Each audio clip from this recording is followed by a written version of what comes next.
या रसूल अल्लाह या हबीब अल्लाह मन कराबतुका हाउलाइल्लाযীনা ওয়াজাবাত আলাইনা মাওয়াদ্দাতুহুম। ওগো প্রাণের নবীজি, আপনার আহলে বায়াত কারা যাদেরকে ভালোবাসা আল্লাহ আমাদের উপরে ফরজ করে দিয়েছে। আমার নবী বলেন ক্বালা আলীগুন ও ফাতিমাতুন ওয়া ওয়ালাদাহুমা ইয়ানি হাসান হুসাইন রাদিয়াল্লাহু তাআলা আনহুমা।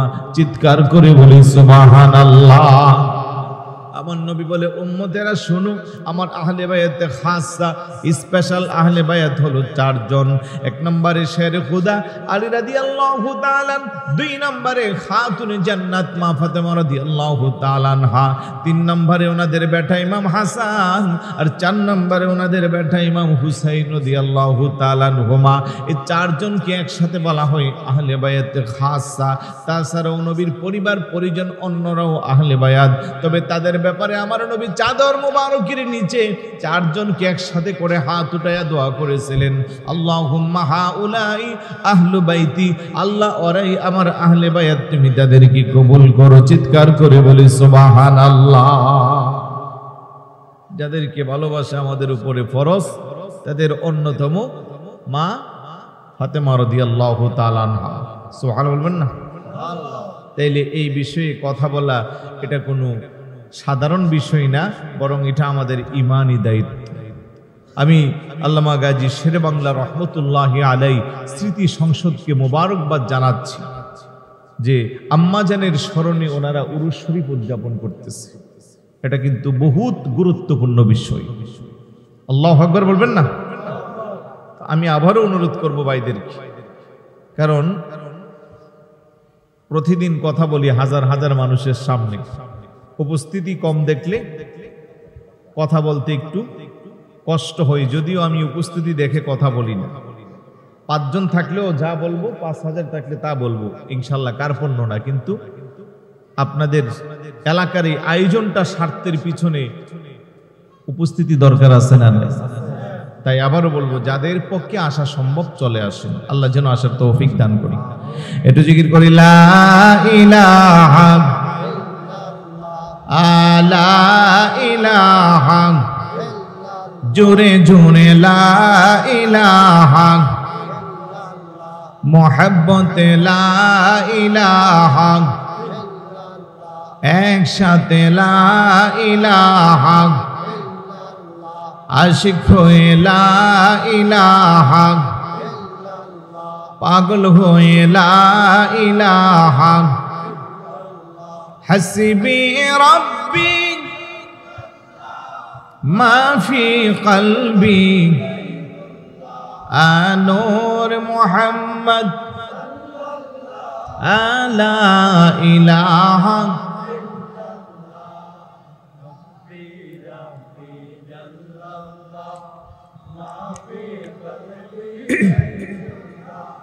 আনূর মুহাম্মদ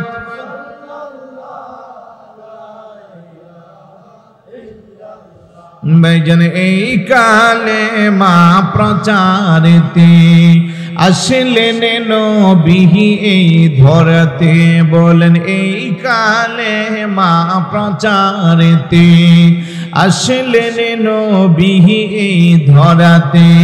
কত কষ্ট দিনে রাতে, কত কষ্ট এ করিলেন নবী সাল্লাল্লাহু আলা লা ইলাহা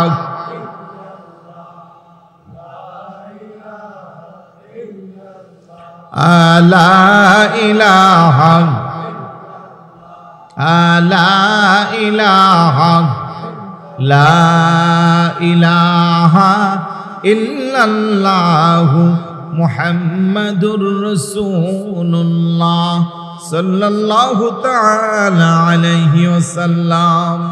আলহামদুলিল্লাহ বল। তাইলে আম্মাজানের নাম হলো, আমরা ওনাকে অনেক লকবে চিনি, কিন্তু ফাতেমা বিনতে মুহাম্মাদুর রাসূলুল্লাহ সাল্লাল্লাহু আলাইহি ওয়াসাল্লাম। উপাধি ছিল আজ-জাহরা। অনেকগুলো উপাধি গেছে, তৈয়বা, তাহেরা, বতুল, এইভাবে একটা উপাধি হলো জাহরা। জাহরা মানে হলো আলোক উজ্জ্বল। কারণ আম্মাজানের এত বেশি চেহারা সুন্দর ছিল।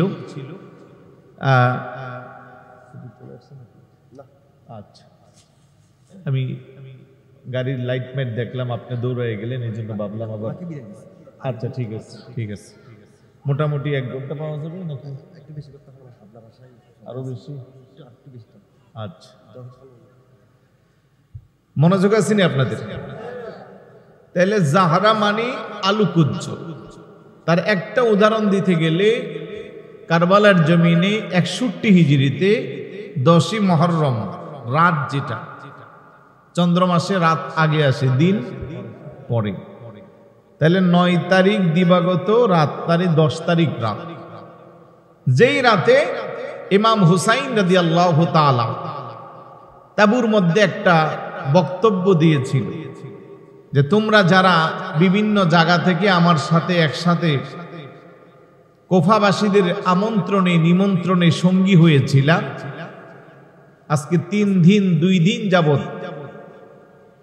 ওরা আমাদের পানি খাবার সবকিছু বন্ধ করে রেখেছে। আমি যা বুঝতে পেরেছি, ওরা আমার রক্ত পিপাসু, সুতরাং তোমরা আর এখানে কষ্ট করে আমার সাথে থাকা দরকার নাই, যার যার বাড়িতে চলে যাও। এরকম একটা বক্তব্য ইমাম হুসাইন রাদিয়াল্লাহু তাআলা যখন দিল, ওই দিক থেকে একজন দ্বারা, ওই দিন থেকে একজন, এদিক থেকে একজন বয়োবৃদ্ধ, একজন টকবগে যুবক, সবার কথা একটাই, হুজুর বিয়াদবি মাফ করবেন, বক্তব্য যতটুকু দিছেন ওইখানে স্টপ করেন, আমরা আমাদের জান দিব, আপনাকে ফেলে আমাদের জান বাঁচানোর জন্য এখান থেকে যাব না। বড় করে বলি সুবহানাল্লাহ। ডাক দেয়া বলে, হুজুর এই জমিনে রক্ত দিতে হলে সবার আগে আমরা দিব। আমরা যদি আপনাকে এইভাবে ছেড়ে চলে যাই, কাল কিয়ামতের ময়দানে আপনার নানা জানের সামনে আমাদের মুখ দেখানোর কোনো সুযোগ থাকবে না। কথা বলেন ঠিক কিনা? আমার ইমাম হুসাইন রাদিয়াল্লাহু তাআলা আনহু বলে, তাহলে ঠিক আছে, আপনারা যারা থাকবেন ধৈর্যের সাথে মোকাবেলা করতে হবে। আর মনে রাখবেন, এই রাতটাই আমাদের জীবনের হয়তো শেষ রাত। যত বেশি পারেন ইবাদত বন্দেগীর মাধ্যমে রাতটাকে অতিবাহিত করবেন। চিৎকার করে বলি সুবহানাল্লাহ। আমার ভাইয়েরা, বাবারা, ইমাম হুসাইন রাদিয়াল্লাহু তাআলা আনহুর কথা শুনে সবাই যখন যার যার তাঁবুর মধ্যে যায় ইবাদত বন্দেগীতে ব্যস্ত, আমার ইমাম হুসাইন রাদিয়াল্লাহু তাআলা আনহুর একটা সন্তান ছিল, ইমাম আলী আকবর, যার বয়স প্রায় 18 প্লাস, টকবগে যৌবন, দেখতে বড় চমৎকার চেহারা, মনে হয় যেন আমার পেয়ারা রাসূলের চেহারার মতো ওনার চেহারাটা মিল। সুবহানাল্লাহ। কারণ ছোট ছিল আরেকজন ইমাম আলী আসগর, ওনার চেহারাও আমার নবীজির চেহারার সাথে সম্পর্ক। আল্লাহু আকবার। কারণ তারা সবাই আমার নবীর বাগানের ফুটন্ত গোলাপ ফুল। কথা কোন ঠিক কিনা? ইমাম হুসাইন রাদিয়াল্লাহু তাআলা আনহু ইমাম আলী আকবরকে বলল, বেটা, আজকের রাত্রে আমরা ঘুমাবো না, ইবাদত বন্দেগীর মধ্যে কাটাবো। যাও যাও। রাত্র যখন গভীর হয়ে গেল, সন্তানকে ডাকতে বলল, বাবা, এই ময়দানটা একটু ঘুরে দেখে আসো। ইমাম আলী আকবর যখন ময়দানের মাঝখানে গেল, হাঁটতে হাঁটতে অনেক দূরে যাইয়া দেখে একজন মহিলা, লম্বা একটা ঘুমটা দেওয়া, ঘুমটার জন্য চেহারাটা বোঝা যায় না, কিন্তু ঘুমটার ভিতর থেকে এত সুন্দর নূরের আভা বের হচ্ছে, মনে হয় যেন জমিনের মধ্যে কেউ লাইট ফিট করে রাখছে। চিৎকার করে বলে সুবহানাল্লাহ। অনেক দূরে যাইয়া মহিলা দেখি উনি আর সামনে বাড়ে নাই, উনি মহিলার পর্দার ভিতর থেকে নূরের আভা দেখে বুঝতে পারে নাই, মনে মনে বকতেছে, আহারে, এত সুন্দর চমৎকার চেহারাওয়ালা এটা কোন মহিলা? এ রাতের বেলা হাতের মধ্যে ঝাড়ু নিয়া কারবালার জমিনটারে ঝাড়ু দিতে আসছে। ইমাম আলী আকবর চলে আসলো। ইমাম হুসাইন রাদিয়াল্লাহু তাআলা আনহু জিজ্ঞেস করে, বেটা আলী আকবর, ময়দানে ঘুরতে গিয়া কি দেখলা? দেখ দেখো আব্বাজি, ময়দানে যাওয়ার পরে দেখতে পারেছি একজন মহিলা হাতের মধ্যে ঝাড়ু দিয়া জমিনটারে ঝাড়ু দিচ্ছে আছে। আর কি দেখলা গো বাবা গো? এই অন্ধকার রজনীতে একটা ঘুমটা দেওয়া লম্বা চেহারা, তার মাঝখান থেকে এত সুন্দর নূরের আভা, মনে হয় যেন জমিনের মধ্যে কেউ লাইট ফিট করে রাখছে। আল্লাহু আকবার বলেন। আমার ইমাম হুসাইন রাদিয়াল্লাহু তাআলা ডাক দেখো, রে বেটা ইমাম আলী আকবর, কেন আরেকটু সামনে গেলা না? সামনে গিয়া কেন সালাম দিলা না? ডাক দিয়া গো বাবাজি, আমি তো বুঝতে পারি না উনিকে আমি চিনি নাই, এই জন্য অপরিচিত মনে করে আমি দূর থেকে চলে আসছি। আমার ইমাম হুসাইন ডাক দেখো, বেটা এটা দুনিয়ার কোনো সাধারণ মহিলা না, এটা আমি ইমাম হুসাইনের গর্ভধারিণী মা, বেহেশতের কোটি কোটি মহিলাদের সর্দারিনী, তোমাদের দাদি জান আমার আম্মা খাতুনে জান্নাত মা ফাতেমা রাদিয়াল্লাহু তাআলা আনহা। চিৎকার করে বলি সুবহানাল্লাহ। এই জমিনের মধ্যে আমার আম্মা জান এসেছে জমিনটারে ঝাড়ু দিয়া ময়লা আবর্জনা কাঁঠা দোলা বালিগুলো পরিষ্কার করতে, কারণ আমার আম্মা জানে আগামীকাল এই জমিনের মধ্যে আম্মার কলিজার টুকরা হুসাইনের লাশটা ক্ষত বিক্ষত হয়ে পড়বে। আল্লাহু আকবার বলেন। ওই জাহারা মানি আলোক বর্তিকা, আলোক উজ্জ্বল বর্তিকা, ওই কারবালার জমিনে 9 তারিখ দিবাগত রাত্রে 10 তারিখ রাত্রে মা ফাতেমার নুরানি চেহারার আলো দিয়া গোটা জমিনটা আলোকিত হয়েছিল। বড় করে বলি সুবহানাল্লাহ। ওই আম্মা জান ফাতেমা রাদিয়াল্লাহু তাআলা আনহার জিন্দেগীর আলোচনা বলছিলাম, ওনার উপাধি, তার মধ্যে আরেকটা অন্যতম উপাধি রাসূলুল্লাহর হাদিস সাইয়্যিদাতুন নিসাইল আলামিন, অর্থাৎ জগতের সমস্ত মহিলাদের সর্দারিনী। আরেকটু জোরে বলুন না সুবহানাল্লাহ। এবং রাসূল পাকের অসংখ্য গণিত হাদিসের মধ্যে আরেকটা হাদিসও আছে, আফদালু নিসাই আহলিল জান্নাহ খাদিজা রাদিয়াল্লাহু তাআলা আনহা ও ফাতেমা ও মারিয়াম ও আসিয়া। জান্নাতের মধ্যে মহিলাদের সর্দারিনী কয়জন? 4 জন। আম্মাজান খাদিজাতুল কুবরা রাদিয়াল্লাহু তাআলা আনহা, 2 নম্বরে মা ফাতেমা রাদিয়াল্লাহু তাআলা আনহা, 3 নম্বরে হযরতে মারিয়াম, 4র্থ নম্বরে হযরতে আসিয়া। বড় করে বলি না সুবহানাল্লাহ। এখন এখানে একটু ব্যাখ্যা দিলে ভালো হবে। বাকিরা যারা আছেন, যেমন হযরতে আসিয়া আলাইহাস সালাম বা আসিয়া রাদিয়াল্লাহু তাআলা আনহা, উনি কিন্তু ফেরাউনের স্ত্রী, ওনার ব্যাপারে কোরআনে অনেক আয়াতও আছে। উনি অনেক আল্লাহর প্রসিদ্ধ একজন বান্দিনী, যিনি অনেক অত্যাচার সহ্য করার পরেও ঈমান থেকে পিছপা হন নাই। সুবহানাল্লাহ বলবেন না? বলতে গেলে লম্বা চড়া কথা, সেদিকে গেলাম না। হযরতে মারিয়াম, উনি হলেন ঈসা আলাইহিস সালাতুস সালামের আম্মা জান, ওনারও মর্যাদা বেশি। আমি বলতে চাই সবাই যার যার অবস্থানে সমহিয়ান, তবে প্রত্যেকের নিসবাত হলো একদিক দিয়া, আর মা ফাতেমা রাদিয়াল্লাহু তাআলা আনহার নিসবাত হলো 4 দিক দিয়া। বলে কেমনে? 1 নম্বরে উনি আমার নবীর কলিজার টুকরা, যার ব্যাপারে আমার নবী বলে ফাতিমা বিদআতুম মিন্নি, ফাতেমা আমার শরীরের একটা টুকরা। আরেকটু জোরে বলুন না সুবহানাল্লাহ। ওনার সম্পর্ক কার সাথে? পেয়ারা রাসূলের সাথে। আমার রাসূল এত বেশি মহব্বত করত, কোথাও যদি রাসূলুল্লাহ বের হইতো সবার পরে মা ফাতেমার সাথে সাক্ষাৎ করত, আবার যখন দূরের সফর থেকে আসতো সবার আগে মা ফাতেমার সাথে সাক্ষাৎ করত। এমনকি রাসূলুল্লাহর ওয়াসাল শরীফ তথা বিদায়ের আগ মুহূর্তে যখন হুজুর ইশারা ইঙ্গিতে বুঝাইলেন, মা ফাতেমা যখন বুঝতে পারলো যে আব্বাজান আর আমাদের মাঝে বেশি দিন থাকবেন না, উনি শুধু কান্না করত। রাসূলুল্লাহ কি যেন কানে কানে বলল, তারপরে ওনার চেহারার মধ্যে হাসি ফুটে উঠলো। তার মানে ওনাকে জানাইলো, মা আপনি এত কান্না করিয়েন না, আমি চলে যাওয়ার পরে আমার পর্দার পরে সবার আগে আমার পরিবারের মধ্যে আপনার সাথে আমার সাক্ষাৎ হবে। আর একটু জোরে বলুন না সুবহানাল্লাহ। তো এত বেশি মোহাব্বত আল্লাহর হাবিব মা ফাতেমাকে করত। আরেক দিক দিয়া উনি তো শেরে খুদা আলী রাদিয়াল্লাহু তাআলা আনহার সহধর্মিনী স্ত্রী, যার বিয়ার গঠগালি করছে কে? আল্লাহ। বলেন না কে? আরেকটু জোরে বলুন না কে? আল্লাহ। যার ব্যাপারে রাসূলুল্লাহ বলে আনা মাদিনাতুল ইলমি ওয়া আলীকুন বাবুহা, আমি এই মদিনার ইলমের শহর, আর এই শহরের দরজা হলো আমার আলী, বেলায়েতের সম্রাট অর্থাৎ আলী রাদিয়াল্লাহু তাআলা। উনি কেমন ব্যক্তিত্ব, যার জন্ম হয়েছে খানায়ে কাবার ভিতরে। আরেকটু জোরে বলুন না সুবহানাল্লাহ। অপর দিক দিয়ে মা ফাতেমা উনিকে ইমাম হাসান আর হুসাইন রাদিয়াল্লাহু তাআলা আনহুমা 2 জনের আম্মা জান, যেই 2 জন হলো জান্নাতের কোটি কোটি যুবকদের সর্দার। ইন্নাল হাসানা ওয়াল হুসাইনা সাইয়্যিদা শাবাবি আহলিল জান্নাহ, জান্নাতের কোটি কোটি যুবকদের সর্দার হলো ইমাম হাসান আর হুসাইন রাদিয়াল্লাহু তাআলা আনহুমা, যাদেরকে ভালোবাসা আল্লাহর হাবিব আমাদের উপরে ফরজ করে দিয়েছেন।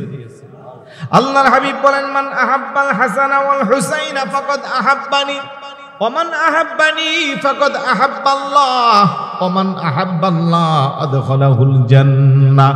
যারা আমার হাসান আর হুসাইনকে ভালোবাসবে তারা যেন আমি রাসূলকে ভালোবাসলো, আমাকে যারা ভালোবাসবে তারা যেন আল্লাহর ভালোবাসা পাইলো, আল্লাহকে যারা ভালোবাসবে তাদের ঠিকানা জান্নাত। বড় করে বলি সুবহানাল্লাহ। আমরা যারা আজকের মাহফিলে আসলাম, বসলাম, ইমাম হুসাইন রাদিয়াল্লাহু তাআলা আনহুর ভালোবাসা আমাদের অন্তরে আছে না নাই? জোরে বলুন আছে না নাই? শুহাদায়ে কারবালার ভালোবাসা আমাদের অন্তরে আছে না নাই? আহলে বাইতের মহব্বত আমাদের অন্তরে আছে না নাই? থাকলে আমাদের ঠিকানা জান্নাত, নবীর ঘোষণা। কথা কোন ঠিক কিনা? ওই ইমাম হাসান আর হুসাইন রাদিয়াল্লাহু তাআলা আনহুমার আম্মা জান মা ফাতেমা, আমি বলছিলাম ফাতেমা কেন এত দামি? অন্যদের নিসবত হলো এক দিক দিয়া, আর মা ফাতেমার নিসবত হলো তিন দিক দিয়া। এই যে তিনটা নিসবতের কারণে আমার মার দাম অনেক বেশি। সুবহানাল্লাহ। আশিক ছাড়া মা ফাতেমার অবস্থা কেউ বুঝবে?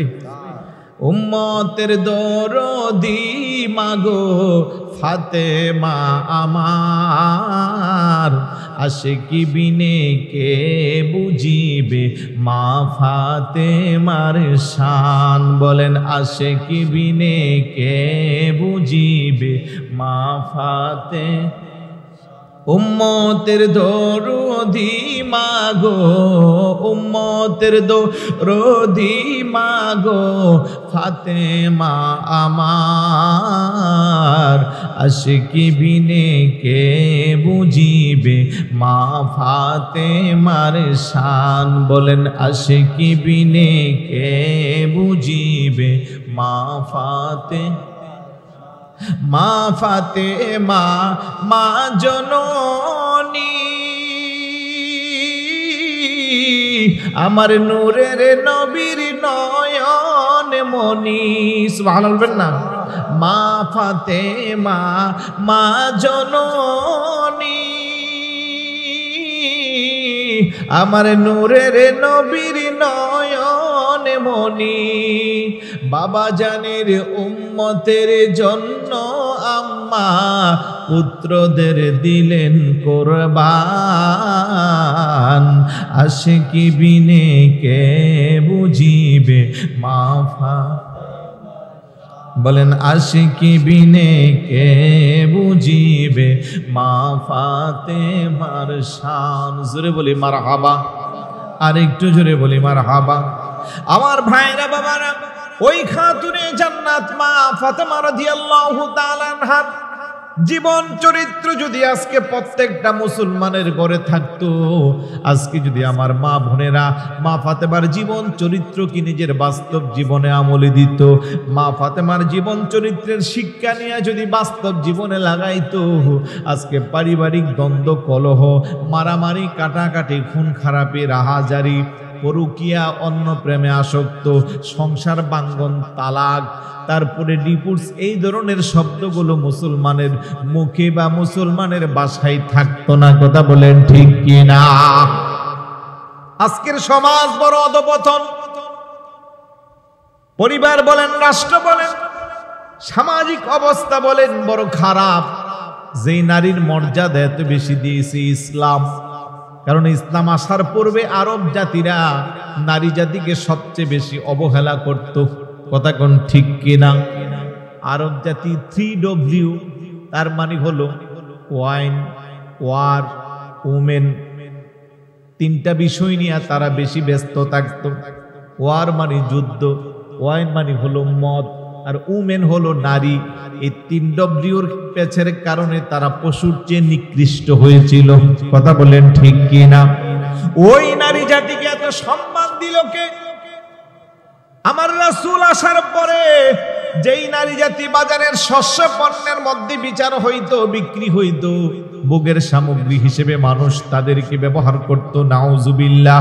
আমার রাসূল আসার পরে ইসলামের সুশীতল ছায়ার নিচে যখন মুসলমানরা যাকে যাকে পদার্পণ করলো, কন্যা সন্তান জন্মগ্রহণ করলে যেই সমাজে গলায় টিপে টিপে তারে মাটির নিচে দাফন করত, ওই সমাজের মধ্যে আমার নবী এসে আম্মা জানকে এত মর্যাদা দিল, মার কদমের নিচে সন্তানের জান্নাত। বড় করে বলি সুবহানাল্লাহ। মর্যাদা দিল যে ইসলাম। আজকে সেই ইসলামের মা বোনেরা, ইসলাম ভালো লাগে না, কোরআন ভালো লাগে না, হাদিস ভালো লাগে না, রাসূলুল্লাহর জীবন চরিত্রের শিক্ষা ভালো লাগে না, মা ফাতেমার জীবন চরিত্র তাদের ভালো লাগে না। ও আম্মা আপনাদের কি ভালো লাগে? তারা বলবে আমরা আধুনিক হতে চাই, আধুনিক হতে চাই, পাশ্চাত্যের অপসংস্কৃতি আমাদের ভালো লাগে। আধুনিকতার নামে আজকের মা বোনেরা এতটাই নিকৃষ্ট হইল, আমার মা বোনদেরকে বিজ্ঞাপনের পণ্যের দেওয়ার জন্য তাদেরকে ডিসপ্লে করলো। কথা কোন ঠিক কিনা?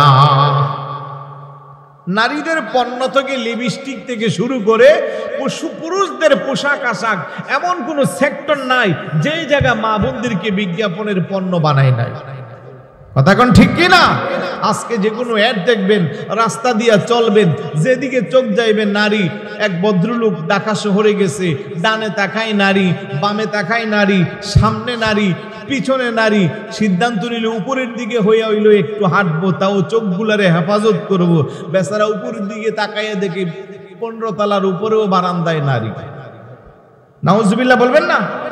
তার মানে ইসলাম যে নারীকে এত মর্যাদা দিল, নারীকে পর্দার ব্যবস্থা করে দিল, সেই ইসলামকে বৃদ্ধাঙ্গুল দেখায়া মা ফাতেমা রাদিয়াল্লাহু তাআলা আনহার জীবন চরিত্রকে দূরে সরাইয়া আমার মা নিজেই নিজের মতো চলা যখন শুরু করলো, তখনই অভিশপ্ত জীবন শুরু হয়ে গেল। তখনই নারী কখনো হত্যার শিকার হয়, কখনো দর্শনের শিকার হয়, কখনো নারীর ইজ্জত লুণ্ঠন হয়, কখনো নারী ছিনতাইকারী, কখনো নারী ডাকাত, কখনো নারী চুরিকারী হয়, কখনো নারীর কারণে স্বামীর জীবন নষ্ট হয়, কখনো নারী সন্তানকে নিজে জবাই করে ফেলে, কখনো নারী আব্বা আম্মাকে জবাই করে। এই দৃষ্টান্ত বাংলাদেশে আছে না নাই? আওয়াজ দেয়া বলুন, আছে না নাই? আব্বা আম্মা দুইজনকে জবাই করেছিল, সেই নারীর কথা মনে আসেনি? কি নাম? ঐশী। এই তো মনে আছে, বলেন কি নাম? ঐশী। বাবাও পুলিশ অফিসার, মাও পুলিশ অফিসার, কিন্তু সন্তানকে ইসলামের শিক্ষা দিতে পারে নাই, কোরআনের শিক্ষা দিতে পারে নাই, মা ফাতেমার জীবন চরিত্র শিক্ষা দিতে পারে নাই। সেই সন্তানের হাতে মা বাবা দুইজনকে জবাই করে খুন করল। মাত্র 1 সপ্তাহ আগের কথা, 1 সপ্তাহ আগের কথা, মা ময়না নামের সেই মেয়েকে জবাই করেছে, হত্যা করেছে। হ্যাঁ, কথা কোন ঠিক না? কেন? মার জীবন চরিত্রে যখন স্পট করে গেল, আর তার রাজশাহী যখন নিজের পেটের সন্তান হয়ে গেল, তখন মা চিন্তা করলো আমাকে বাঁচাতে হলে সন্তানকে মেরে ফেলতে হবে। নাউজুবিল্লাহ বলবেন না? মা নিজে চাচার সহযোগিতা নিয়ে কি ফুটফুটে বাচ্চাটাকে মেরে ফেললো। কথা কোন ঠিক না? ও ভাই, এরকম একটা দুইটা না, বাংলাদেশে হাজারো চরিত্রের স্মৃতি আমাদের মাঝে আছে না নাই? জোরে বলুন, আছে না নাই? তার একমাত্র কারণ হলো মা বোনেরা ইসলাম থেকে যতই দূরে সরে গেল, তখন তাদের অধপতন শুরু হয়ে গেল। যে মার পেটটা দামি হলে সন্তান দামি হয়। মা যদি আল্লাহওয়ালা হয়, পর্দা নিশীন হয়, ওই মার পেটের সন্তান কখনো সন্ত্রাস হয় না, কখনো ডাকাত হয় না, চোর হয় না, গুন্ডা হয় না। মার পেট যত বেশি দামি, ওই মার পেটের সন্তানের জীবন তত বেশি দামি। কথা কোন ঠিক কিনা? যুগশ্রেষ্ঠ যারা মুহাদ্দিস, মুফাসসির, মুফতি, বড় আলেম, পীর, বুজুর্গ, আল্লাহওয়ালা হয়েছে, তাদের মাদের জীবন চরিত্র দেখলে বোঝা যায় তাদের মার আর জীবন চরিত্র কত দামি। এই জন্য খাতুনে জান্নাত মা ফাতেমা রাদিয়াল্লাহু তাআলা আনহার পেটের দন, কলিজার টুকরা, বেহেশতের কোটি কোটি সর্দার, সাইয়্যিদুশ শুহাদা, শহীদে দস্তে কারবালা, ইমাম আলী মাকাম, ইমাম হুসাইন রাদিয়াল্লাহু তাআলা আনহুর মার পেট যেমন দামি, আমার ইমাম হুসাইনের জীবন চরিত্র তত দামি। কথা বলেন ঠিক কি না? খারাপ লাগতেছে? রাগ করতেছেন? মায়েরা কি মনে কষ্ট নিচ্ছেন? আমি ভদ্রভাবেই বলার চেষ্টা করি, কারণ মাদেরকে ছোট করা মানে আমরা নিজেরা ছোট হয়ে যাব। কারণ আমরা তো প্রত্যেকেই আম্মার গর্ভ থেকে দুনিয়াতে আসছি। কথা বলেন ঠিক না? পয়গম্বররাও মার গর্ভ থেকে এসেছে, ওলি আল্লাহরা মার গর্ভ থেকে এসেছে। ইমাম সাহেব, মুয়াজ্জিন সাহেব, খতিব সাহেব, মুহাদ্দিস, মুফাসসির, মুফতি, আলেম, বিজ্ঞ আলেম যারা সবাই তো আম্মা জানের গর্ভ থেকে এসেছে। With due respect from my heart, প্রত্যেকটা মাকে আমি হৃদয় থেকে সম্মান করি। কিন্তু আফসোস লাগে, ওই মা যদি জানতো মার মর্যাদা কত বেশি, মা যদি জানতো মার মর্যাদা আল্লাহ আল্লাহ রাসূল কত বেশি বাড়াইছে, ওই মা নিজের সৌন্দর্যকে ডিসপ্লে করে রাস্তায় ঘাটে মাঠে বাজারে বিমানে বন্দরে এইভাবে চলাফেরা করতো না। এই জন্য একটু দুঃখ নিয়ে কষ্টগুলা বলতে হয়। একটু দরুদ শরীফ পড়ি, আল্লাহুম্মা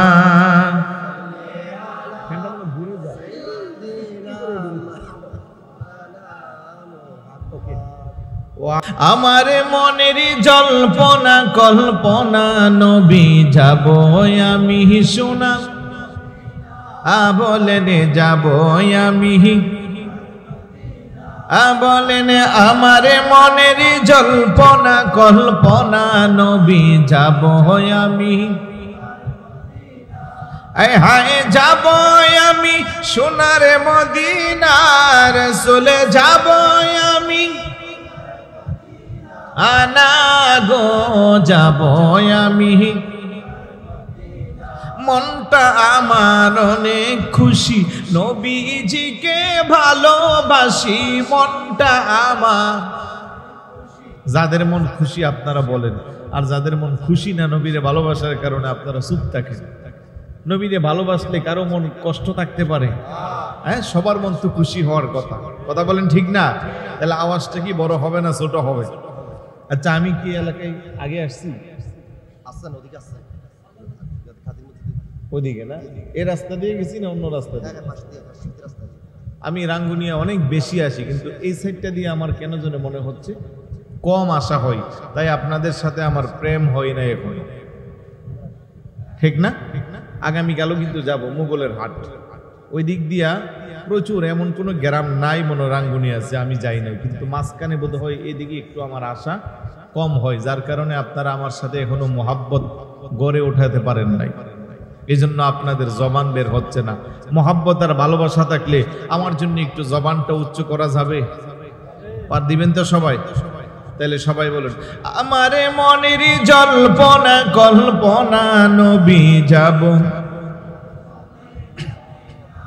বলেন যাব আমি। মনটা আমার অনেক খুশি, নবীজিকে ভালোবাসি, মনটা আমার নবীজিকে ভালোবেসে তৃপ্তি মিটে না, রাসূলে ভালোবেসে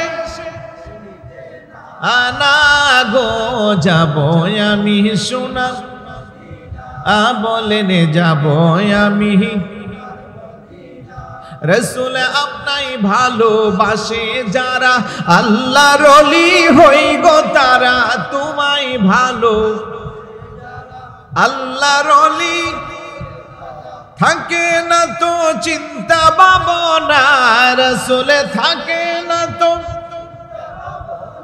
আনা গো যাব আমি সোনা, বলেন যাব আমি। রাসূলে আপনার নামে এত জাদু, ডাকিলে মনে হয় মধু, তোমার নামে এত জাদু, ডাকিলে মনে হয় মধু, ওই মধু কোথাও মিলবে না, রাসূলে ওই মধু আনা গো যাব আমি সোনা, রাসূলে যাব আমি। আমার মনের জল্পনা কল্পনা নবী যাব আমি,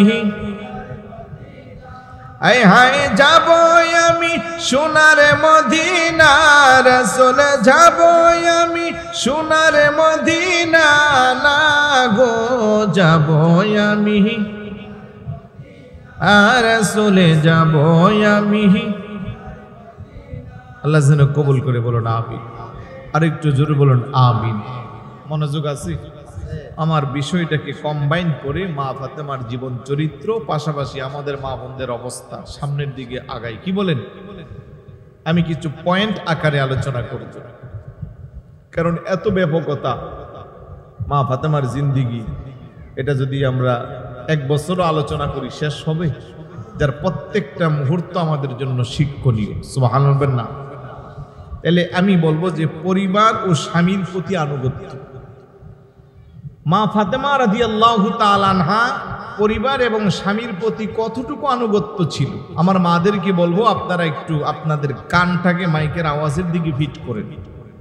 আমরাও সংসার করি, আপনাদেরও স্বামী আছে, পরিবার আছে। মা ফাতেমারও স্বামী ছিল, পরিবার ছিল। পার্থক্যটা শুধু অনুধাবন করে মা ফাতেমার জীবন চরিত্রের শিক্ষাটা যদি নিতে পারেন, খোদার কসম আপনি হবেন এই সময়ের রাবিয়া বস্তি। জোরে বলুন না সুবহানাল্লাহ। আমার ভাইয়েরা, বাবারা, মা ফাতেমা রাদিয়াল্লাহু তাআলা আনহার শাদী মুবারক হয়েছে মাওলায়ে কায়নাত শেরে খোদা আলী রাদিয়াল্লাহু তাআলা আনহুর সাথে। নবীর সাহাবীদের মধ্যে আলী রাদিয়াল্লাহু তাআলা আনহু ছিল খুবই অভাবী, টাকা পয়সা ছিল না। এমন কি বিবাহ করব যে সেই বিবাহের খরচের টাকা পয়সাও ছিল না।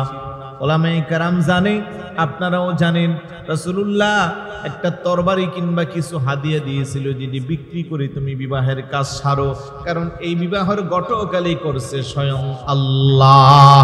বড় করে বলে সুবহানাল্লাহ। অনেক বড় বড় সাহাবী, ধনাঢ্য ব্যক্তি যারা, এমনকি উসমান গনি যিন্নুরাইন রাদিয়াল্লাহু তাআলা, সাইয়েদনা আবু বকর সিদ্দিক রাদিয়াল্লাহু তাআলা আনহু সহ অনেকে মনে মনে ভেবেছিল নবীর কলিজার টুকরা মা ফাতেমার সাথে যদি শাদী হয় জীবনটা বড় দামি হবে, কিন্তু সাহস করে কেউ আর বলতে পারেন নাই।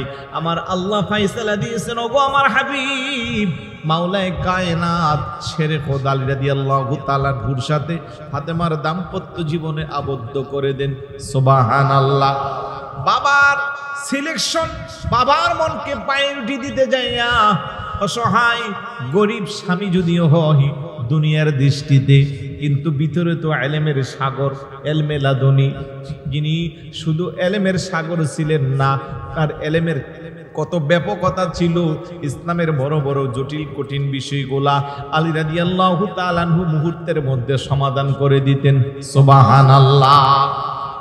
ওই স্বামীর সংসারে গেল, দুঃখের সংসার, কষ্টের সংসার, এক বেলা খাইলে তিন বেলা চুলায় আগুন জ্বলে না।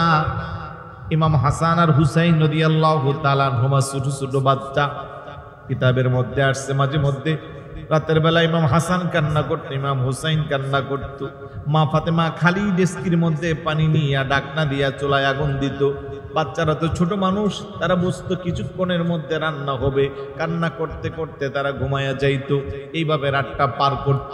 তারপরও স্বামীর কোনো টর্চার করত না, তারপরও স্বামীর সাথে কোনো খারাপ ব্যবহার করত না। ও পৃথিবীর মহিলারা, ও আমার মা বোনেরা, যেই ফাতেমা চাইলে আল্লাহ উহুদ পাহাড়টারে স্বর্ণতে রূপান্তরিত করে দিত, যে মা চাইলে জান্নাতি খাবার ঘরের মধ্যে 24 ঘন্টা চলতো, ওই মা এত কষ্ট করে সংসার করেছেন একটা মাত্র কারণ, আব্বাজানের কোটি কোটি গুনাহগার উম্মতের মহিলাদের শিক্ষা দেওয়ার জন্য। কথা বলেন ঠিক কিনা? তো কষ্ট করে চলতো। হাসান কান্দে, হুসাইন কান্দে, আমার নবী রাস্তা দিয়ে হেঁটে যায়, সাহাবাদেরকে বলে আমার নাতিগুলো কান্না করে, তোমরা দাঁড়াও। ভিতরে যায়া দেখে কান্না করে, তৃষ্ণা নিবারণের জন্য পানি নাই, ক্ষুধা নিবারণের জন্য খাবার নাই। আমার নবী ইমাম হুসাইন রাদিয়াল্লাহু তাআলা আনহুকে বুকের সাথে জড়াইয়া আস্তে কইরা জিহ্বাটারে ইমাম হুসাইন রাদিয়াল্লাহু তাআলা আনহুর মুখের মধ্যে প্রবেশ করাইয়া দিল। আমার নবীর নুরানি চেহারা মুবারক, নুরানি জিহ্বা মুবারক চুষে চুষে ইমাম হুসাইন তৃষ্ণা নিবারণ করছে। সুবহানাল্লাহ। শুধু তাই না, আরেকদিন পাশে দিয়া যাচ্ছে সাহাবা সহ আমার নবী একটু করে ইমাম হুসাইন রাদিয়াল্লাহু তাআলা আনহুর ঘরের দিকে নজর দিলে, ছোট বাচ্চা দোলনার মধ্যে শোয়াইছে, পাশে কোনো মানুষ নাই, দোলনাটা অটোমেটিক দুলতে আছে।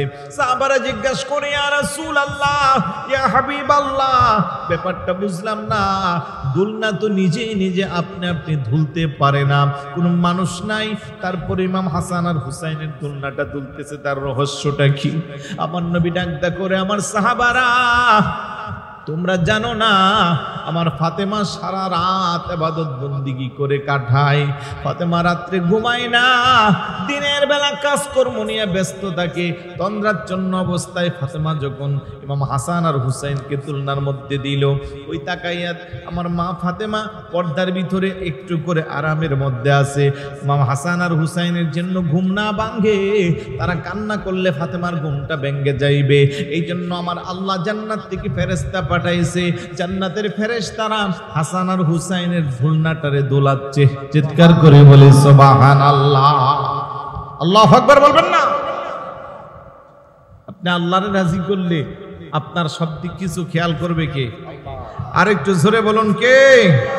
আম্মা জান ফাতেমা রাদিয়াল্লাহু তাআলা আনহা কত বেশি স্বামীর সাথে মহাব্বত ছিল। কোন বর্ণনায় এসেছে একটা পোশাক পরে অতিবাহিত করেছে, তারপরেও স্বামীরে বলে নাই যে আমার জন্য পোশাক আনো। একবারের ঘটনা, প্রচন্ড জ্বর উঠেছে আম্মা জানের, হঠাৎ করে মন চাইছে আনার ফল খাওয়ার জন্য। কি খাওয়ার জন্য? আনার। স্বামীকে ডাকতে বলল, স্বামী, জ্বরের মুখে আমার আনার ফল খাইতে মন চাইল। আলী রাদিয়াল্লাহু তাআলা আনহু অনেক কষ্ট করে কিছু টাকা সংগ্রহ করে একটা আনার ফল নিল। আসতেছে রাস্তার মধ্যে একজন ভিক্ষুক ডাক দেখো, ভাই আলী, আমার বড্ড ইচ্ছা হচ্ছে আনার ফল খাওয়ার জন্য, আমারে যদি একটু আনার ফল খাওয়াইতাম। আলী রাদিয়াল্লাহু তাআলা আনহু চিন্তা করলো, কষ্ট করে কোন রকম একটা আনার ফল নিলাম, এখন আবার ভিক্ষুকে চাইলো, মুসাফির চাইলো, তারা দেওয়া দরকার। উনি ওই আঙ্গুর ফলটা অর্ধেক ভাগ করে অর্ধেকটা ওই মুসাফিরকে দিয়ে দিল, বাকি অর্ধেকটা মনে মনে ভাবলো মা ফাতেমার জন্য নিয়ে আসবে। কিন্তু ভিক্ষুক বা মুসাফির অর্ধেকটা খাওয়ার পরে ডাক দেখো, খুব মজা লাগছে, বাকিটা আমারে দিয়ে দাও। আল্লাহু আকবার। আলী রাদিয়াল্লাহু তাআলা আনহু দিয়ে দিল। মনটা বড় খারাপ, আস্তে আস্তে চেহারাটা মলিন করে ঘরের দরজার সামনে আসলো। মা ফাতেমা জিজ্ঞেস করে, স্বামী গো, আমার জন্য কি আনার ফল আনছেন? উনি চুপচাপ, ব্যাপার কি আপনার মনে কেন কষ্ট? দেখো ফাতেমা, আমি অনেক কষ্ট করে একটা আনার কিনেছিলাম, প্রতিমধ্যে আসার সময় একটা ফকির চাইলো, অর্ধেকটা তারে দিয়া বাকি অর্ধেক তোমার জন্য রেখেছিলাম, কিন্তু শেষ পর্যন্ত সে বলল তার বাকিটাও খাওয়ার ইচ্ছা, আমি তারে পুরাটা দিয়ে দিলাম। আমার কাছে আর টাকা নাই, এই জন্য তোমার জন্য আনতে পারি না। মুস্কি হাসি দিয়া কো, স্বামী বিশ্বাস করেন এখন আর আমার আনার ফল খাওয়ার মন চাচ্ছে না, কারণ আমি সুস্থ হয়ে গেছি। আপনি মনে কষ্ট নিয়েন না, আপনার চেহারা মলিন হইলে আমার কিছু শান্তি লাগে না। বড় করে বলে সুবহানাল্লাহ, আল্লাহু আকবার বলেন না? আর আমাদের মহিলারা হইলে কি করতো? জন্মের ধুলাই করতো স্বামী, যে গোলামের বেটা, আমি দিকে তোর সংসার করি, একটা আনার ফল চাইলাম তাও আনতে পারলা না। কারণ এখন দেখেন না, আপনাদের এই কি যেন গ্রামের নাম, হ্যাঁ, কাউখালী। আচ্ছা, কাউখালী ওইদিকে না আরেকটা আছে, আমি কাকে ফোন দিছি সন্ধ্যায়, আমি বিব্রত হয়ে গেলাম যে ওইদিকে কাউখালী নাকি, তাইলে তো আমার ওই রাস্তা দিয়ে যেতে হবে। পরে বললো যে না হুজুর, এই দিক দিয়ে। ওটা হইলো কাউখালী থানা, কাউখালী গ্রাম। আবার ওইটা পড়ছে মনে রাঙ্গামাটি, রাঙ্গামাটির শেষ ওইদিকে ও রাজার কি বলে, রাজার হাট, তারপরে রানীর হাট, কাউখালী, ওইদিকে অনেক প্রোগ্রাম করছি আমি আগে, এখনো করি, ওই বেতবুনিয়ার পাশ। আবার এটা হইলো বেতাগি, এই জন্য আরো ব্যস্ত লাগবে। তো যাই হোক, কোন কথা বলতেছিলাম, আমাদের এই কাউখালীর মা বোনদের কার ঘরে একজন মা কি আমাকে বলতে পারবেন কারো মাধ্যমে নোটিশ দিয়ে যে হুজুর আমার ঘরে খাবার নাই, বাজার নাই, পরনের কাপড় নাই? একজন মা ওই কথা বলতে পারবেন? এই সময় এই কথা বললে কেউ বিশ্বাস করবে? যিনি হাত পেতে চলে, অর্থাৎ যাকে আমরা ভিক্ষুক বলি, তার ঘরেও গিয়া দেখবেন কাপড়ের অভাব নাই। কথা কোন ঠিক না? তার ঘরেও কাপড়ের অভাব নাই। প্রত্যেকের ঘরে ফ্রিজ আছে, আছে না নাই? আলমিরা ভর্তি নতুন কাপড় আছে, ফ্রিজে বাজার আছে, স্বামীর যদি প্রবাসে থাকে ব্যাংক ব্যালেন্স আছে, আছে না? প্রবাসে না থাকলে দেশেও যদি থাকে, চাকরি করে ব্যবসা করে, কিছু না কিছু মা বোনদের কাছে আলাদা আছে। তাহলে আপনাদের নাই শব্দ নাই, কিন্তু আপনাদের কাছে মা ফাতেমার জীবন চরিত্র নাই। আর মা ফাতেমার কাছে দুনিয়ার কোনো কিছু ছিল না, তারপরেও এত কিছু ছিল। আল্লাহু আকবার বলবেন না? যেহেতু আমার কম্পেয়ার, আমার বিষয়টা কি মা ফাতেমার জীবনী, পাশাপাশি আমাদের নারী সমাজের অবস্থা বা মা বোনদের করণীয়, এই জন্য আমি এক্সাম্পল দিয়ে বোঝাচ্ছি। তাহলে আমার মা বোনেরা চাইলে কাপড়ের টেনশন নাই, খোদার টেনশন নাই, টাকা পয়সার কোনো চাহিদা নাই, আপনি সুন্দরভাবে থাকতে পারতেছেন, 3 বেলা খেতে পারছেন। মা ফাতেমার জীবনী দেখেন, বহুবার নিজে না খেয়ে থাকছে। আল্লাহু আকবার বলবেন না? এগুলা ভাববেন না আমার মুখের কথা। 29 নম্বর পারা সূরা দাহারের মধ্যে 8 নম্বর 9 নম্বর আয়াত দেখেন। মা ফাতেমা, ইমাম হাসান আর হুসাইন রাদিয়াল্লাহু তাআলা আনহুমা দুইজন অসুস্থ হয়েছে, জ্বর হয়েছে। মা ফাতেমা নিয়ত করছে, আল্লাহ বাচ্চাগুলো যদি সুস্থ হয় আমি তোমার শুকরিয়া আদায়ার্থে রোজা রাখবো। এরকম নিয়ত আমাদের মারা করে কিনা? সন্তান অসুস্থ হইলে জানের বদলা জান সদকা করে না? যে আল্লাহ আমার সন্তানটা ভালো হইলে এতিমখানায় আমি একটা ছাগল দিয়ে দিব, আমার সন্তানটা ভালো হলে এই যে আল্লামা গাজী শেরে বাংলা রহমতুল্লাহ আলাইহি স্মৃতি সংসদের মাহফিলে আমি একটা গরু দিব, 1 বস্তা চাউল দিব। নিয়ত করে কি করে না? একটু আওয়াজ দেন না। নিয়ত করা এটা কিন্তু নফল, আর নিয়তটা করে ফেললে তখন এটা কি হয়ে যায়? আবশ্যক হয়ে যায়। তো মা ফাতেমা এই নিয়ত করলো। ইমাম হাসান আর হুসাইন রাদিয়াল্লাহু তাআলা আনহুমা সুস্থ হয়েছে। মা ফাতেমা চিন্তা করলো রোজা রাখা দরকার, কিন্তু রোজা রাখবে যে খাওয়ার জন্য তো করে চালও নাই, খাবার টাবার নাই। বর্ণনায় আসছে পাশের ঘর থেকে কিছু ধার করে জব আনছে, জব আটা, কারণ আরবরা এখনো এই খাবারগুলা বেশি খায়, রুটি জব ভুট্টা দিয়া তারপরে গম দিয়ে এগুলো বানায়। আরেক ঘর থেকে এনে কোন রকমে পাতলা পাতলা 2টা রুটি বানাইছে। ইফতারের সময় গ্লাস পানি নিয়ে বসে আছে। একজন ভিক্ষুক সামনে এসে বলতেছে, এই আরবের অনেক বাড়িতে গেলাম, কেউ আমারে কোনো খাবার দিল না, শুনেছি এটা নবীর কন্যা ফাতেমার বাড়ি, আজকে 2 দিন যাবত আমি অভুক্ত, আমার খাবার নাই, আমার বিশ্বাস এই ঘর থেকে আমি খালি যাইব না, অন্তত আমার ক্ষুধা নিবারণ হবে। সুবহানাল্লাহ বলবেন না? মা ফাতেমা চিন্তা করলো, আহারে আমি একদিনের রোজা রাখলাম, আর মুসাফির ভিক্ষুক ব্যক্তি 2 দিন যাবত রোজা রাখেন নাই। একটু লাইনে থাকেন, আমার একটা জরুরি কল আসছে।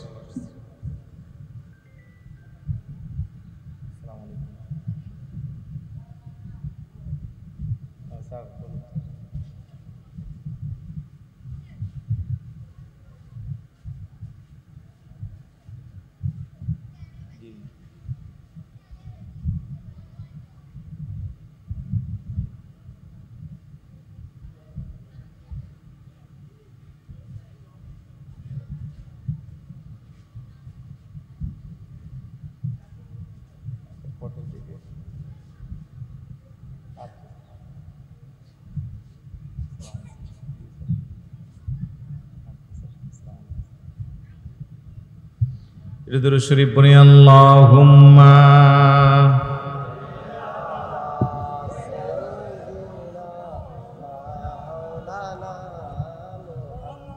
ওয়া আলা আলি সাইয়্যিদিনা রাহমাতাল লিল আলামিন, নবীজি রহমতের খজিনা, যার কদমের ধুলি লেগে ইয়াসরিবে হইল মদিনা। আল্লাহুম্মা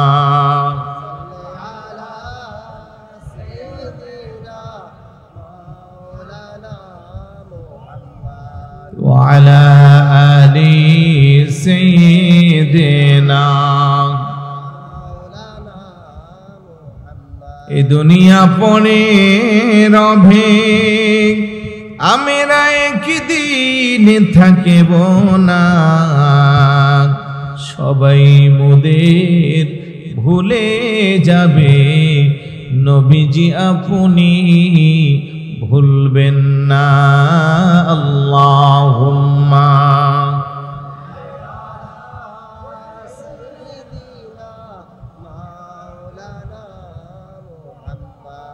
ওয়া আলা আলি মাওলানা। বলতেছিলাম মা ফাতেমা রাদিয়াল্লাহু তাআলা আনহা রোজা রেখে রুটিগুলো নিয়ে হাজির। ভিক্ষুক এসে বলল, আজকে আমি 2 দিন যাবত অনাহার।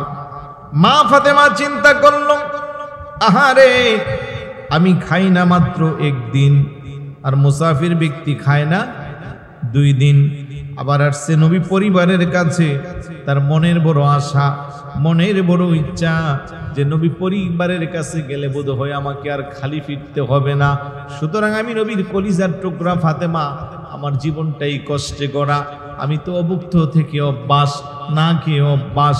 সুতরাং আমার ইফতারের চেয়েও ভিক্ষুকের সামনে খাবারগুলো দেওয়া শ্রেয়। বড় করে বলে সুবহানাল্লাহ। খাবার দিয়ে দিল। পরের দিনও রোজা রাখলো, কিন্তু পানি খেয়ে রোজা রাখছে। তাও আবার কিছু ময়দার ব্যবস্থা করে খাবারগুলা সামনে পরিবেশন নিয়ে বসলো। 2-3টা রুটি নিয়ে ইফতারের পূর্বে আরেকজন আসছে, আয়েশা বলে আমি 3 দিনের অভুক্ত। কয় দিনের? মা ফাতেমা চিন্তা করলো, হারে আমি তো মাত্র গতকাল আর আজকে সহ 2 দিন, এই ভিক্ষুক দেখতেছি আমার চেয়ে আরো 1 দিন বেশি, সুতরাং আমার খাওয়াটা ঠিক হবে না, তাকে দিয়ে দেই। আল্লাহু আকবার বলবেন না? 3য় দিন এইভাবে আবার ইফতার নিয়ে যখন সামনে হাজির, আরেকজন ভিক্ষুক এসে বলে, আজকে আমি 4 দিন যাবত অভুক্ত, আমার বিশ্বাস নবী পরিবারের ঘর থেকে আমি ফেরত যাইব না। আল্লাহু আকবার বলবেন না? আবার যখন সামনে খাবার দেওয়া নিয়ে বসলো, তাও তিনি খান নাই। আল্লাহর কাছে এত বেশি পছন্দ হয়েছে, সূরা দাহারের 8-9 নম্বর আয়াতে দেখবেন, ওয়ায়ুতুইমুনা আত-তাআমা আলা হুব্বিহি মিসকিনাও ওয়া ইয়াতীমান ওয়া আসীরা ইন্নামা নুতইমুকুম লিওয়াজহিল্লাহ লা নুরিদু জাযাআও ওয়ালা শাকুরা। চিৎকার করে বলেন সুবহানাল্লাহ। অত্যন্ত দরিদ্র হয়েও গরিব, মিসকিন এবং বন্দীদের জন্য নিজের খাবার যিনি দিয়ে দেন, আল্লাহ সুবহানাহু ওয়া তাআলা বলেন, তারা একমাত্র যা কিছু দিয়েছেন একমাত্র আমি আল্লাহকে খুশি করার জন্য, দুনিয়ার কোনো মানুষের বাহবা পাওয়ার জন্য না। তাই তাদের প্রতি আমি আল্লাহও খুশি, তাদের জন্য আমি আল্লাহর কাছে মর্যাদা অনেক বেশি। কথা কোন ঠিক কিনা? ইন্নামা নুতইমুকুম লিওয়াজহিল্লাহ, কারণ তারা একমাত্র আমি আল্লাহর সন্তুষ্টির জন্য দিয়েছে। লা নুরিদু মিনকুম জাযাআও ওয়ালা শুকুরা, তারা প্রতিদান হিসেবে কিছু চাই না, প্রতিদান হিসেবে কিছু চাওয়ার জন্য করে না। তাহলে মা ফাতেমা রাদিয়াল্লাহু তাআলা আনহার শিক্ষা যদি আমার মা বোনদের জীবন চরিত্রে থাকে, স্বামীর সাথে ঝগড়া হবে নি? আর একটু জোরে বলুন। কোনদিন স্বামীকে উচ্চ কণ্ঠে কথা বলেন নাই? নাই নাই নাই। খাই না, পাই না, এই শব্দ ছাড়া আমাদের মা বোনদের জীবনে কোনো শব্দ নাই। কিন্তু নবীর কলিজার টুকরা ফাতেমা চাইলে আমার আল্লাহ দুনিয়ার মধ্যে জান্নাত বানাইয়া দিতে পারত। কোনোদিন স্বামীর কাছে এই ব্যাপারে কোনোদিন আপত্তি করে নাই, বরং এত কষ্ট করে চলার পরেও কিতাবের মধ্যে আসছে মা ফাতেমা আটার জাদা কল দিয়া পাটা পিষতে পিষতে হাতের মধ্যে ঠসা পড়ে যেত। আল্লাহু আকবার বলবেন না? এখন তো ঘরে ঘরে ব্লেন্ডার আছে না নাই? আওয়াজ দেন, আছে না নাই? ব্লেন্ডারের আগেও আমরা দেখছি বাজার থেকে মেশিনে চোরাই আনা হতো। কিন্তু আমি তো গ্রামে বড় হয়েছি, আপনাদের মনে থাকার কথা যারা দেখছেন, ছোটকালে দেখতাম মা চাচিরা, ডেকি তো আছে, ডেকির পাশাপাশি এরকম গুল 2টা থাকতো, সিমেন্ট গা পাথরের ডালায়, এক পাশ দিয়ে মাঝখানে ছিদ্র, সাইডে দিয়ে আরেকটা ছিদ্র, ওই সাইডের ছিদ্রের মধ্যে কাঠির মতো লাগাইয়া গোড়াইতো, আর মাঝখানে আপনার ডাল, তারপরে আপনার এই যে কি বলে গম, এগুলো দিলে পরে গোড়া হইতো। দেখছেন না? অনেকে মনে আছে এরকম গোড়ানো? আপনি বুঝলে গেছেন? মনে আছে? আমার কিন্তু মনে আছে, দেখি তো আছে, দেখি তো আছে। তারপরে আপনার ওটারে কি গো আপনাদের এলাকায় শিল্প, আরে 2 জনে মিলে মিলে আপনাদের এদিকে কি বলে? আমাদের এদিকে আরেকটা নাম আছে, নিজেও ভুলে গেছে। যাই হোক, এগুলো ছোট সময় ছিল, এখন এগুলো আছে। এখনের বাচ্চাদেরকে বললে হাসবে, ঠিক না? বিশেষ করে ডেকি, যেটা ডেকি দেখলে তো হাসতে হাসতে মারা যাবে গোলাপের, কারণ এখন তো এগুলার প্রশ্নই আসে না। কিন্তু মা ফাতেমা এভাবে চাকা ঘোরাইতে ঘোরাইতে হাতে ঠসা পড়ে যেত। আলী রাদিয়াল্লাহু তাআলা একদিন বলে, ফাতেমা এভাবে আর কত কষ্ট করবেন, চলেন আপনার আব্বাজানের কাছে যাই, আপনার জন্য একটা খাদেমা মহিলা চাই। সুবহানাল্লাহ বলবেন না? কি মহিলা? বর্তমানে আমাদের বাসা বাড়িতে কাজের বুয়া, আয়া, নার্স, সেবিকা যাই বলি, আধুনিক নাম আর কি। শহরে যারা বাসা নিয়ে আছেন, কাজের বুয়া নাই, আমার বাসায় এরকম একজন আছেন বলতে পারবেন যে হুজুর আমার বাসায় কাজের বুয়া নাই? বরং একজন নাই তো বলতে পারবেন না, বরং বলবেন যে আমার বাসায় 2 জন 3 জন, কারো কারো 4 জন 5 জনও আছে। কথা কোন ঠিক কিনা? এটা তো গ্রামে নাই, তারপরেও অনেকের বাসায় আছে। নাই বলিয়েন না ভাই, নাই বলে পার পাওয়ার সুযোগ নাই, যুগের সাথে এটা চলতেছে। আমার বলার উদ্দেশ্য, মা ফাতেমা রাদিয়াল্লাহু তাআলা হাতে ঠসা পড়ে গেছে। আলী রাদিয়াল্লাহু তাআলা বলে, ফাতেমা এইভাবে আর কত কষ্ট করবেন, চলেন আপনার আব্বাজানের কাছে যাই, আপনার জন্য একটা খাদেমা মহিলা চাইব। একদিন 2 দিন 3 দিন যায়, ঘুরে ঘুরে চলে আসে, সাহস করে আর বলতে পারে না। আরেকদিন আলী রাদিয়াল্লাহু তাআলা বলে, ফাতেমা আজকে যেইভাবে হোক না কেন চাইবো। ওই দিন যাওয়ার পরে আমার নবী জিজ্ঞাসা করে, আলী কি যেন বলবেন, মনে মনে চেহারা দেখে বোঝা যায় না। ডাক দেখো ইয়া রাসূলুল্লাহ, নিজের জন্য কিছু চাইতে আসি নাই, ফাতেমার কষ্ট দেখে আমি আর সহ্য করতে পারি না। আমার নবীকে কি কষ্ট, ও প্রতিদিন অনেক নিচ থেকে কলসি দিয়ে পানি উঠাই, জাদা কল দিয়ে আটা পিষতে পিষতে হাতে ঠসা পড়ে যায়। হুজুর ফাতেমার জন্য যদি একটা খাদেমা মহিলার ব্যবস্থা করতেন, একটা দাসী মহিলা দিতেন, বড় আরাম হইতো। আমার নবী ডাক দেখো, আমার ফাতেমা কই? আছে আমার পিছনে। ডাক দেখো, ফারে ও মা, আমি চাইলে তোর একটা কেন 100টা কাজের মহিলা দিতে পারতাম, কিন্তু তার চেয়ে আরেকটা আমার কাছে ভালো মেডিসিন আছে, ভালো একটা উপকারী যন্ত্র আছে। বলে, আব্বাজান কি? ও প্রত্যেকদিন 5 ওয়াক্ত নামাজের পরে 33 বার সুবহানাল্লাহ, 33 বার আলহামদুলিল্লাহ, 34 বার আল্লাহু আকবার, এই তাসবিহগুলো যদি পাঠ করো রে মা, 10টা মহিলা কাজ করলে তোমার শরীরে যত শক্তি সঞ্চয় হবে, এই তাসবিহগুলো পাঠ করে কাজ করলে আমার আল্লাহ তোমার শরীরে তার চেয়ে আরো বেশি শক্তি দান করবে। চিৎকার করে বলে সুবহানাল্লাহ। বলো তুমি কি দাসী মহিলা চাও, সেবিকা মহিলা চাও, খাদেমা মহিলা চাও না তাসবিহগুলো পাঠ করবা? আমি নবী বলছি রে মা, 5 ওয়াক্ত নামাজের পরে তাসবিহগুলো পাঠ করবা। এই জন্য কোন কিতাবের মধ্যে তাসবিহগুলোকে বলা হয় তাসবিহে ফাতিমি। কথা কোন ঠিক কিনা? এখন বলবেন, হুজুর আমার মা বোনেরা এইগুলো কেন মানে না?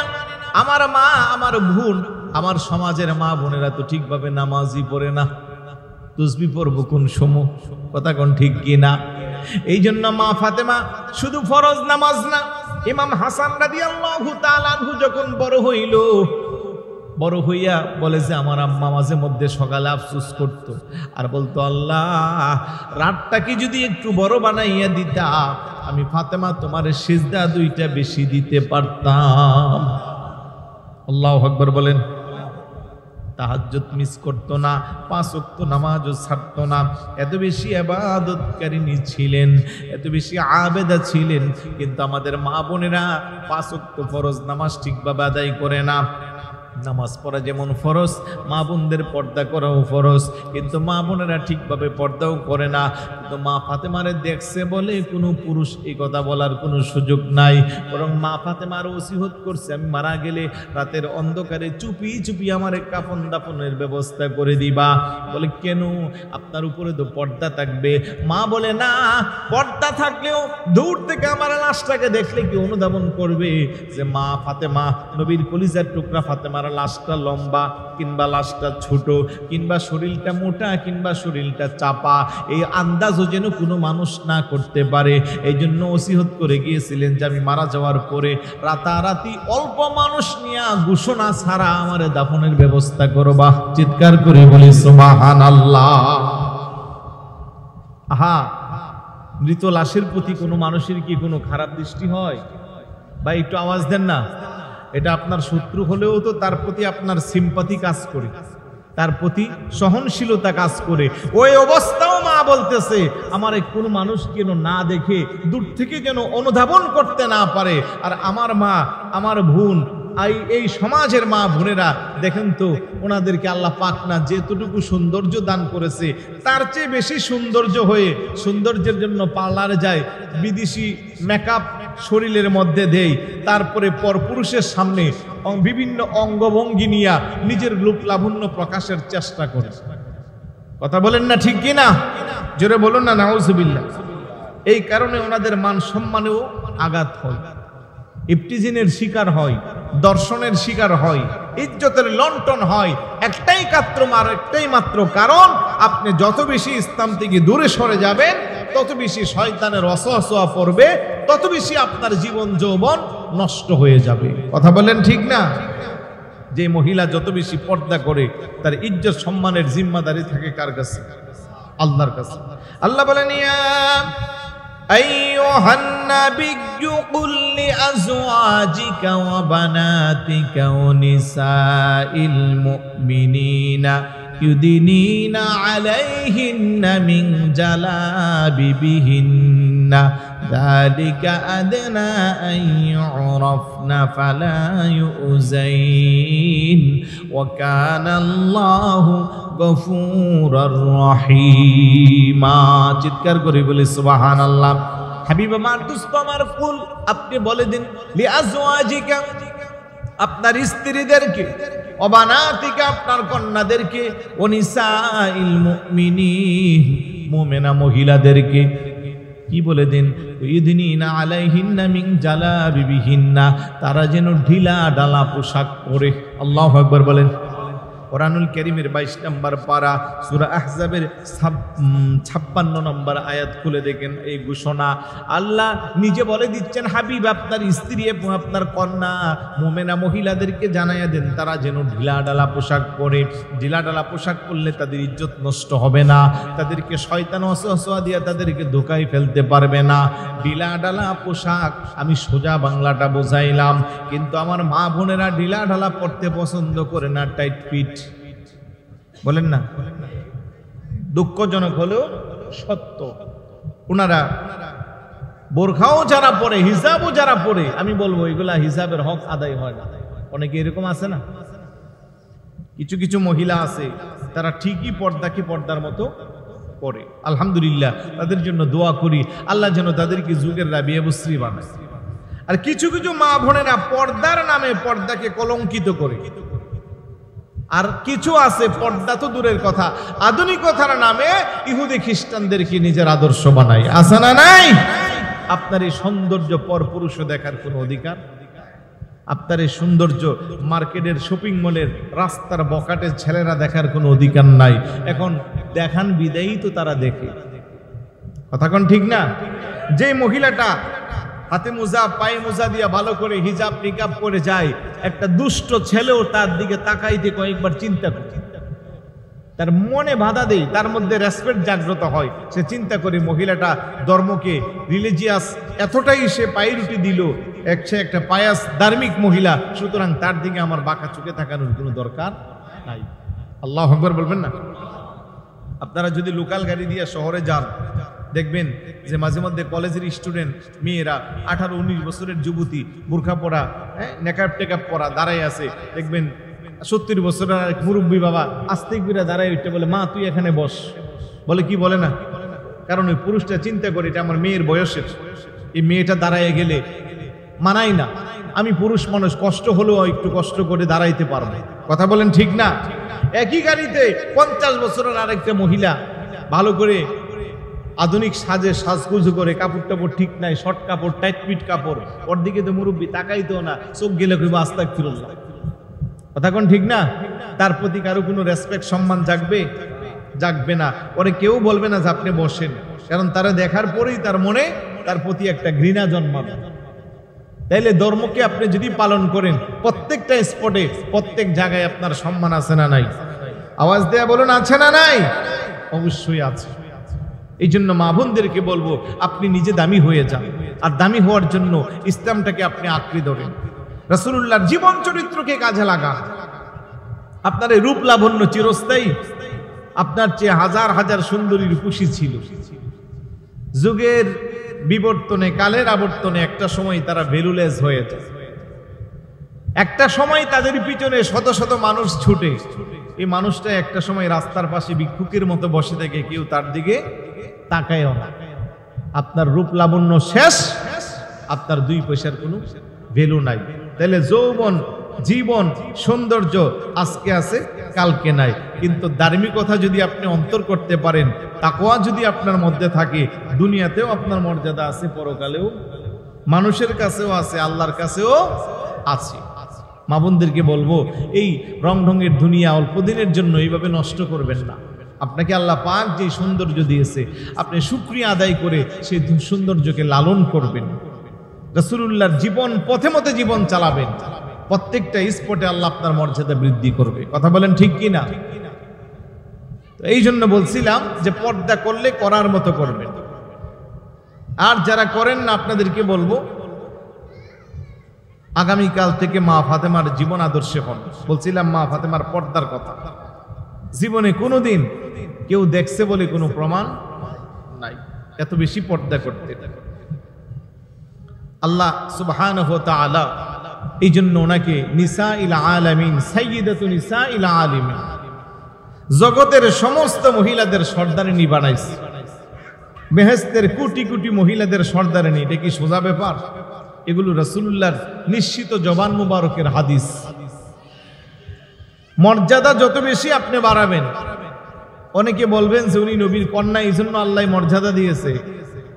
নবীর কন্যা হিসেবে দেন নাই, বরং উনি ওনার যোগ্যতার বলে নবীর কন্যার মর্যাদা রেখেছেন। সুবহানাল্লাহ বলবেন না? আরেকটু জোরে বলুন না সুবহানাল্লাহ। নবীর ঘরেও অন্য পথে গেছে, আছে না নাই? এরকম দৃষ্টান্ত আছে না নাই? আছে। তাইলে আর উনি তো আখিরি জামানার নবী, নবীদের নবী, সমস্ত নবীদের নবী, ইমামুল আম্বিয়া, আশরাফুল আম্বিয়া, সাইয়্যিদুল আম্বিয়া, ওই নবীর কলিজার টুকরা, যার ব্যাপারে আমার নবী বলেন ফাতিমা তো বিদআতুম মিন্নি, ফাতেমা আমার শরীরের একটা অংশ। জোরে বলুন না সুবহানাল্লাহ। এই জন্য আমার ভাইয়েরা, বাবারা, মা ফাতেমা রাদিয়াল্লাহু তাআলা আনহা জীবন চরিত্র যদি প্রত্যেকটা ইমানদার নরনারী, প্রত্যেকটা ইমানদার নারী মহিলাদের জীবনে আসে, তাদের দাম বেড়ে যাবে, তাদের মর্যাদা বেড়ে যাবে, পারিবারিক জীবনে সুখ শান্তি আর সমৃদ্ধি আসবে। মা ফাতেমা জীবনে কোনোদিন স্বামীর অবাধ্য হন নাই, স্বামীর আনুগত্য ছিলেন। স্বামীর মনকে খুশি রাখার জন্য উনি সব সময় চেষ্টা করেছেন। বলে হুজুর কেমন? তাহলে শুনুন, মা ফাতেমা রাদিয়াল্লাহু তাআলা আনহার সংসারটা বড় অভাবের ছিল। আলী রাদিয়াল্লাহু তাআলা একদিন একটা দাওয়াত খেয়ে বাড়িতে আসলো, চেহারাটা মলিন। মনোযোগ আসেনি? কথা বোঝা যায়? চেহারাটা মলিন। স্বামীর চেহারা মলিন হইলে পৃথিবীর কেউ না বুঝলেও কিন্তু সবার আগে স্ত্রী বুঝে। কথা কোন ঠিক কিনা? অন্য চাপে, ব্যবসায়িক চাপে, চাকরির চাপে, বন্ধু বান্ধবের সাথে মনোমালিন্য, ঘরে ডুইকে আপনি নীরবে বসলে দেখবেন বাচ্চার মা এসে জিজ্ঞেস করি কি হলো আপনার, কিসের চিন্তা করতেছেন, মনটা কেন খারাপ? বলে কি বলে না? জোরে বলুন। আবার অনেক স্ত্রী আছে আপনার মনে পাহাড় পরিমাণ টেনশন, আপনার স্ত্রী ছোট্ট একটা কথা বলে টেনশনটাকে হালকা করে দেয়। আছে না নাই? এমন স্ত্রীও আছে না নাই? এটা মহিলাদের বড়, এমন স্ত্রী যারা পেয়েছেন বড় সৌভাগ্যবান। কারণ আপনার মাথার বিশাল বড় বোঝা স্ত্রীর সুন্দর একটা কথার মুহূর্তের মধ্যে দূর হয়ে যা। আলী রাদিয়াল্লাহু তাআলা মনটা বড় খারাপ, চেহারাটা মলিন। মা ফাতেমা জিজ্ঞেস করে, প্রাণের স্বামী গো, কেন আপনার চেহারাটা মলিন, কি হয়েছে আমাকে খুলে বলেন। আলী রাদিয়াল্লাহু তাআলা বলে, ফাতেমা রে, কি আর বলবো রে ফাতেমা, আমরা তো বড় অভাবী, আমরা তো গরিব, আমাদের 2 টাকা পয়সা নাই। আজকে একটা দাওয়াত খেয়েছি, এমন দাওয়াত খুব কম খাইছি। বলে কার বাড়িতে দাওয়াত খাইছেন? ওসমান গনি জিন্নুরাইন রাদিয়াল্লাহু তাআলা আনহুর বাড়িতে। বড় করে বলে সুবহানাল্লাহ। উসমান গনি, গনি মানি ধনী, বলেন না গনি মানি ধনী। নবীর সাহাবীদের মধ্যে অনেক টাকার মালিক, অনেক প্রাচুর্যের মালিক, রাসূলের নামে বিশাল বড় জায়গা ওয়াকফ করে দিয়েছিল।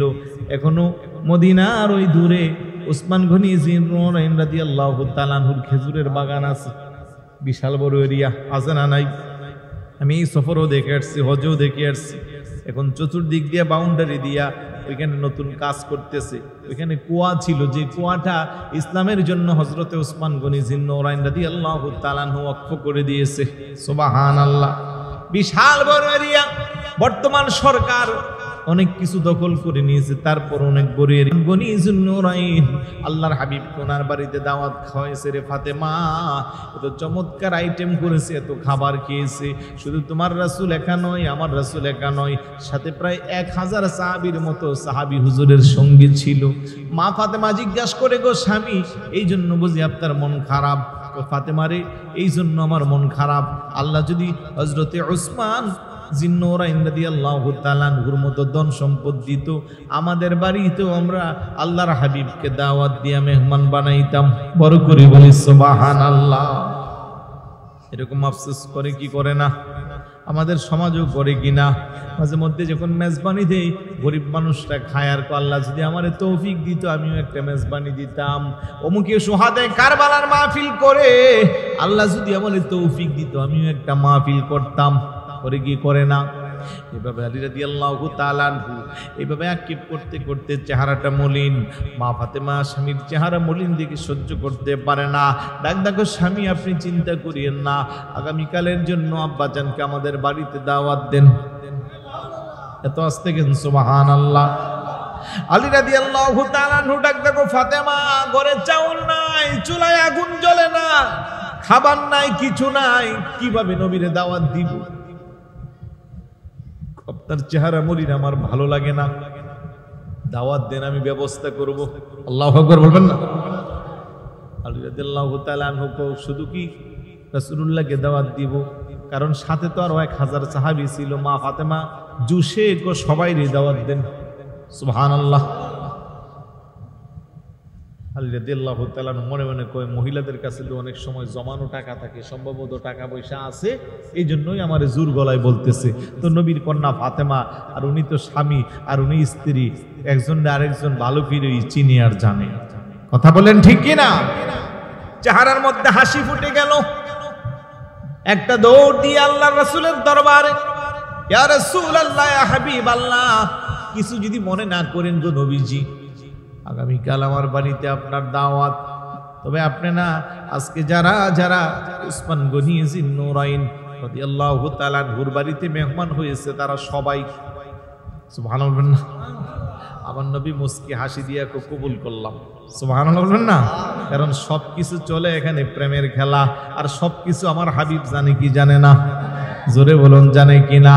সাহাবাদেরকে এলান করে দিল, আগামীকাল আমার ফাতেমার বাড়ির দাওয়াত।